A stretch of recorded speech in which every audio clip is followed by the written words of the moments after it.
Sometimes I marvel at the idea that there is something that brings us all together. Those are the keyboards, because this is one of the most elementary tool that we are using to communicate. I am pretty sure that every single one of us has a keyboard. So today I want to review a keyboard that is made for audiophiles, but not in the way that you'd imagine. This is the KiiBOOM Phantom 81 V2 or version 2. This is a mechanical keyboard. It is priced at $159, which is actually a pretty low price for a mechanical keyboard. It has hot swappable switches. You can replace the keycaps, and it comes in multiple colors. This is the pink color, the pinkest of them all.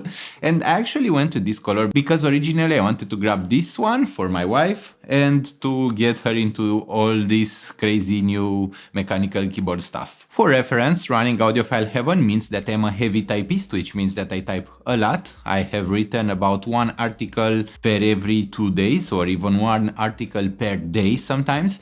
So I need a keyboard that is good for my typing style, and I need a keyboard on which I can type a lot. Typically I'm using the Keychron Q6, and this is a nice keyboard, but as you can see at the back I have some heavy mods on it to be able to use it. The most obvious mod that I applied to the Keychron Q6 is that I had to paste some rubber feet on the back. Those are erasers for crayons, but the angle at which it sits is too low. So to bring it to a more natural position, I had to paste some rubbers at the back so that I can bring it more naturally for my typing. Happily with the KiiBOOM Phantom 81 version 2, that is not needed. It actually has a natural angle already, around 10 to 15 degrees. This has a full acrylic shell, which is absolutely beautiful. I hope that I am doing justice to it. It has mechanical keys, which means that every single button has its own switch. You can replace each one of them individually. And the PCB, or the electronic motherboard, allows you to replace them without soldering, which means that those are hot swappable. So you can simply take one out and replace it with another switch.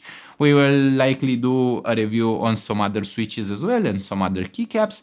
But right now, why do you want a mechanical keyboard? To begin my story, as a typist I had to type a lot, and I had to upgrade my keyboard quite often because quite often it would break. I originally went with a Logitech G512, and that one had a horrible design flaw. It had a very sharp edge that would cut into my hand. That doesn't happen with the KiiBOOM Phantom 81. This is quite cool. To give you the thing that you've been waiting for, this is how it sounds like.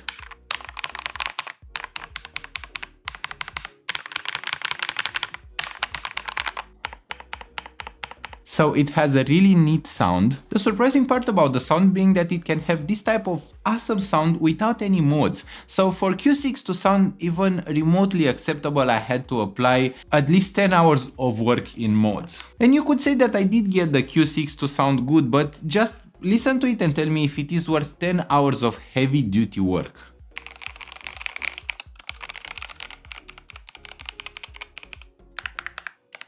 One problem with Q6 is that the stabilizers are not of a good quality, so that means that the space key always has a metallic clicking or ringing to it, which is super annoying, and I just cannot figure out how to get rid of it. I have tried replacing the stabilizers, I have tried lubing them, I have lubed every single key, I have lubed the switches, I am using Gateron oil kings, I'm using a different keycap set, so everything that was to be done with the keyboard I did with the Keychron Q6, and it still doesn't sound quite as good as the KiiBOOM Phantom 81 version 2. Please imagine that this is a transparent version or a gray version if you are not comfortable with the pink, because this is a very serious product. It has so many features that I am actually quite surprised. First off, we have anti-ghosting. So you will not ghost if you press multiple keys at once. It can register those just safely.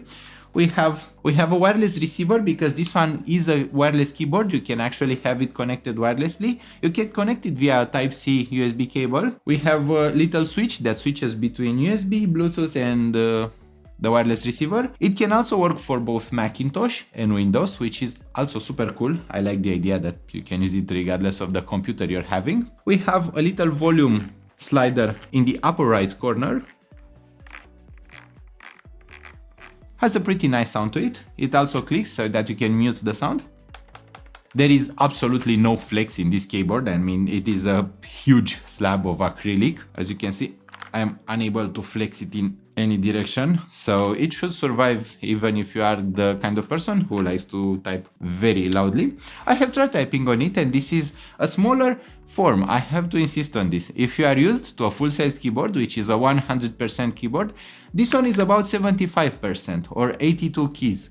This takes some adjustment. You aren't going to feel that it is natural at first. This is because the bottom row is actually a bit shorter, which means that all of the keys are a bit shorter. The row above it is also a bit shorter, which replaces every single key. The adjustment is going to take a while for you. For example, for me it took about 2 hours of heavy typing, in which at first I made a lot of mistakes and I was unable to really type on it, but after about 2 hours it was natural, it becomes natural. Since it is smaller than my 100% keyboard, I have more space for my right hand and for the mouse, which is nice.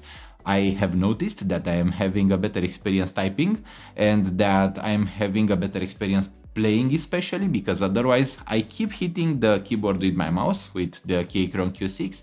But for my personal typing, especially since I type extremely fast, I think that a 100% keyboard is actually a bit better because I'm used to having the numpad to dial in numbers for programming. So really please take into account what you need this for. For typing words, this one is perfect, but for typing code and programming, I think that you need a 100% keyboard. One that has all of the keys, including the numpad. The F keys are also a bit narrower because they have to have the space for a delete key, and then there is the volume wheel, so everything is slightly different from a normal keyboard. The original keycaps that it comes with are the crystal keycaps, which are much nicer than any other keycap that I had. Those keycaps are really soft, they don't cut into your fingers, but they are easier to feel and touch when not looking at the keyboard. They also look much better when you plug this in because they are transparent and you can see a lot of RGB lights, but there is one little disadvantage. Since they are transparent and since you will likely have light beneath them and shining through them, you are not going to see what is written on each key. So if you don't have that muscle memory I was talking about, especially since you are trying to get used to it, you are going to make a lot of mistakes and it is going to be almost impossible to see what key you are pressing on. So you might consider a different set of keycaps. KiiBOOM has a lot of keycaps, especially girl-themed keycaps for some reason, very cutesy stuff, and I'm going to be reviewing them, hopefully in the future, because I like touching softer keycaps, I like high-quality keycaps. The ones I'm using on the Keychron Q6 are from Audiophile. I don't know what kind of company is that. They are also a very unique profile, MA profile. And those have actually something that I've seen in just one YouTube video with very few views, but I like the idea of the color because they are kinda emo punk themed and I like the idea of having rounded corners, but as you can see I'm sliding my hand over them really easily, which means that every single key is less defined than with the Phantom 81 version 2. So it is an interesting experience, very different from the Phantom 81 version 2. But I would say that since I have replaced the switches and the keycaps on the Keychron Q6, the total cost including the lubing and including every single thing that I did to it is about $400 US. While the KiiBOOM Phantom 81 version 2 costed me only $159 US. So this one is considerably cheaper to purchase and to use, and it sounds better out of the factory. There is no metallic clink on the spacebar, and if you type a lot, you will press on that spacebar a lot, so listen to this. See, there is no metallic clink. The stabilizers are of a much better quality and I am so frustrated with Keychron. Why can't they make a good keyboard all the way through? KiiBOOM currently doesn't make a full-sized version of this, so there is only the 75% version available with less keys. They don't have a traditional keyboard with all the keys, which means that I have to still use the Keychron because it is one of the very few keyboards on the market that has a full size but also has replaceable switches via hot swapping. In the meantime, I also tested the Razer Huntsman version 2, which uses optical switches, and the experience was terrible.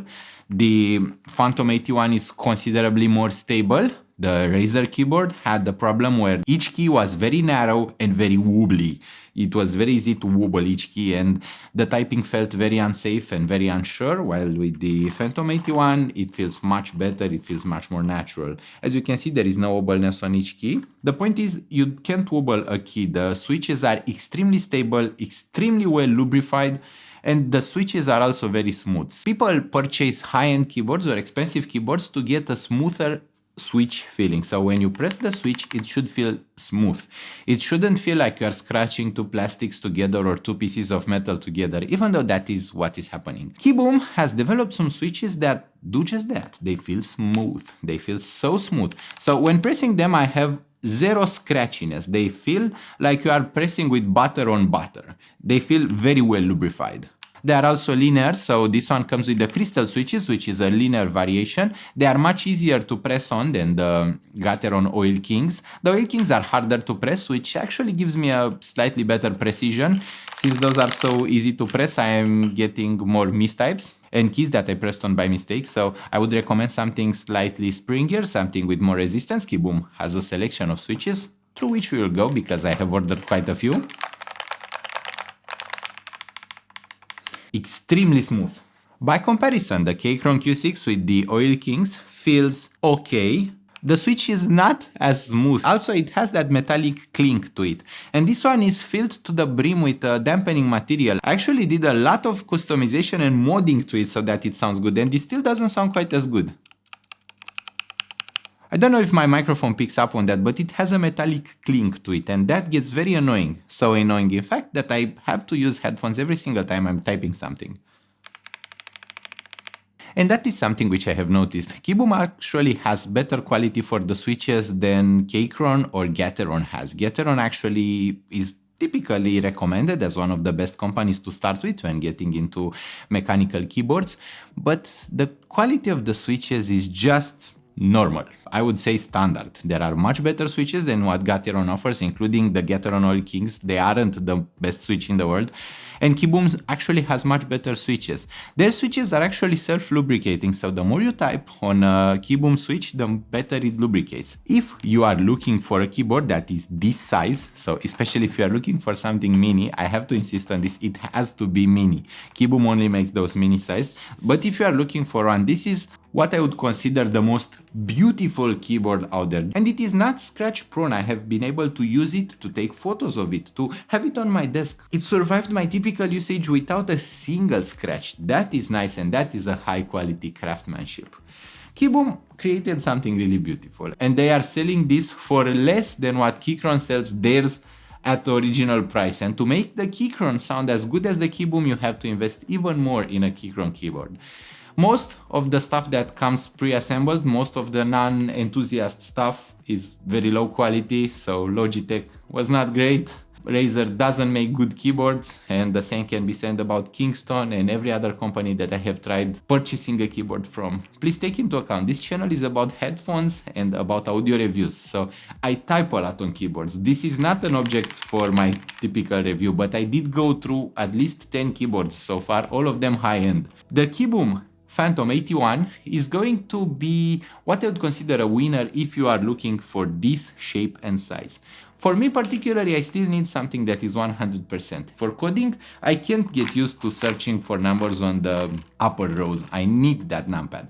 But for someone who is mainly writing words, it is just perfect. Just look at this. So beautiful, so nice, and it sounds so good. You don't need to mod it, and it can be a very good entry to this high-end enthusiast keyboard stuff.